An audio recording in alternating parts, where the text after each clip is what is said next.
fear has a healthy place in your reality. It has a healthy function in life. But it has nothing to do with God. And you see a lot, and you get a lot from religion and from religious texts about the fear of God. So let's just break it down a little bit, okay? God is love. The opposite end of the spectrum of love is fear. If everything in the universe is made of the same thing, just opposite ends of the same thing, the same spectrum, then it's still the same thing. Love and fear.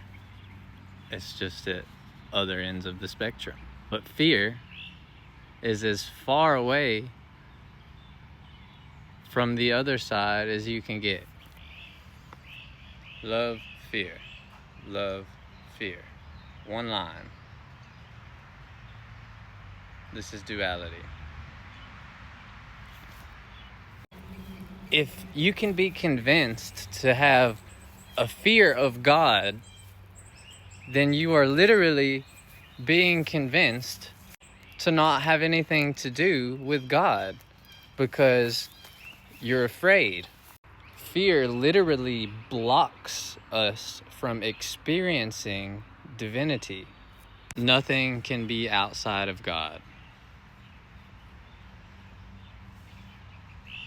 And if God is love and God is just, then God cannot and will not, by the laws of the universe, punish anyone or anything for eternity. That is outrageous. And for someone to imply, for someone to have the audacity to imply upon a species that they will be punished for eternity for not obeying is preposterous. It's absolutely preposterous.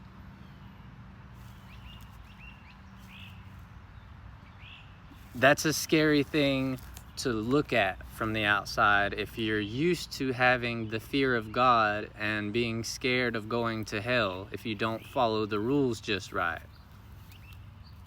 Or if you don't have Jesus in your heart.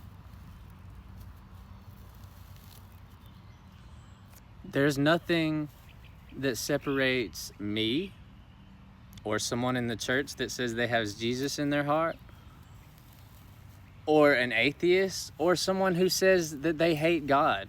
All of those people are all still part of God. Even if they don't know it. They don't have to know it. That's how this works.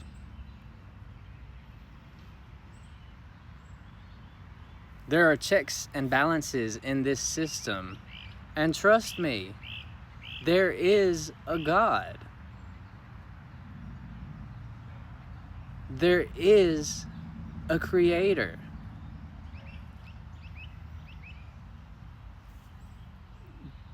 But the beings that perfected the human being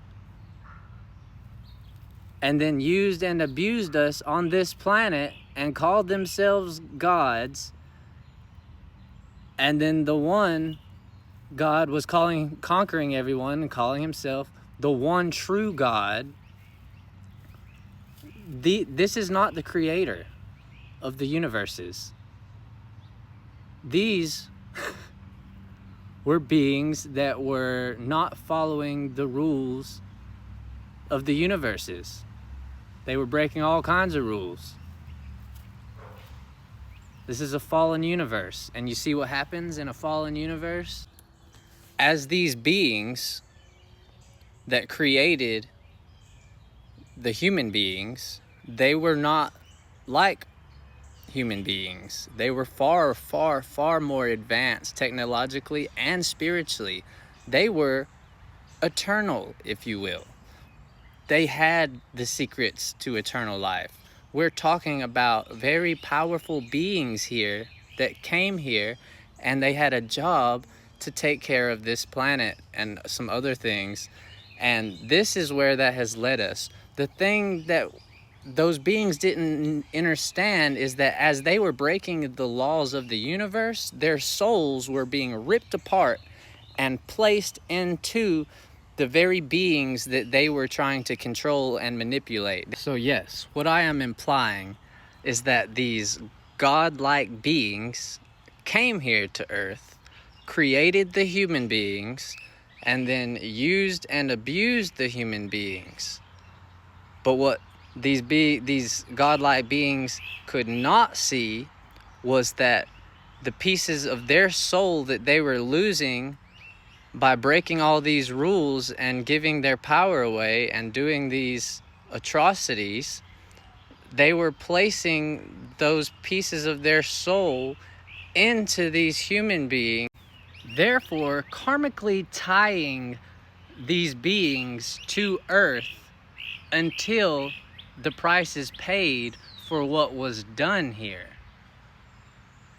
Not eternal damnation, but we damn sure have walked through the fire. Like a computer would defragment a system, and so as you place all the parts into the human beings, we can learn these lessons in this container where we can then ascend back to higher levels of consciousness.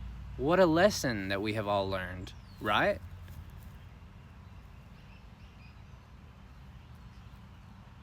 I know that down here in South Alabama that there's still roly-polies crawling away from where some of the rocks have been turned over lately, but listen up. The religious texts and things that you find so sacred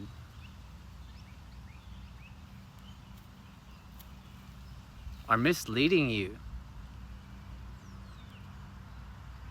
They're keeping you from understanding who we are as a species.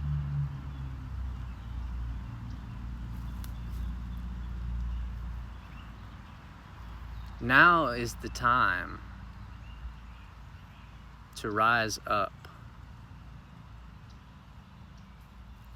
There's nothing out there to be afraid of when you know that God is in your heart and you're doing the right thing.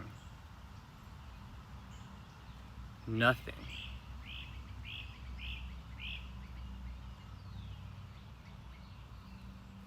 So you can be angry at me all you want for saying that your religious texts are misleading you and that your religious stories are misleading you. But it doesn't matter. It makes you mad because I'm just telling you my truth. I'm just telling you I've studied it, I've meditated on it over and over and over again. I've prayed about it over and over again. I've experienced things that would make you call me crazy. Just like all the people in the Bible who experienced things and people called them crazy. When you actually put your heart into spirituality and you experience things, people are gonna call you crazy if they can't imagine it.